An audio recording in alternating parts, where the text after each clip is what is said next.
Welcome back mga katambalan, mga hot topic and issue pag-usapan natin. Update po tayo kay Catherine Bernardo na kung saan nga po ay pasabog muli ang outfit nitong sikat sa Pilipinas Got Talent. Kung saan nga po makikita itong sikat na naka-brown dress at kapansin-pansin din yung necklace itong sikat na talaga namang puro perlas at mas lumutang yung kagandahan nitong si Catherine at lalo na doon sa ternong perlas na suot niya na necklace at ipinost naman ito ng kanyang kaibigan na si John Bale na makikita yung ilang mga photos nitong sikat na talaga namang pasabog ang naging outfit aura ngayong gabi sa Pilipinas Got Talent kung saan nga po ay isa itong sikat sa mga judge at makikita rin yung pagkomento nitong sikat ngayong nalalapit na nga ang grand finals ng PBB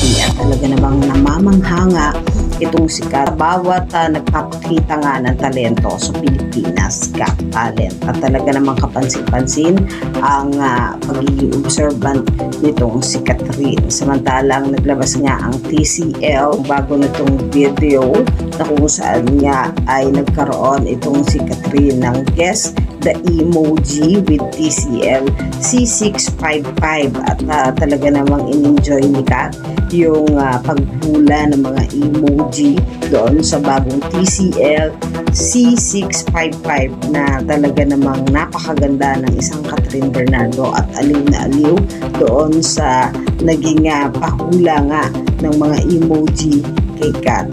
Yan po yung mga update natin kay Kat ngayon. Kayo mga katambalan, ano ang masasabi nyo? Mag-comment lang sa comment section at pag-usapan natin.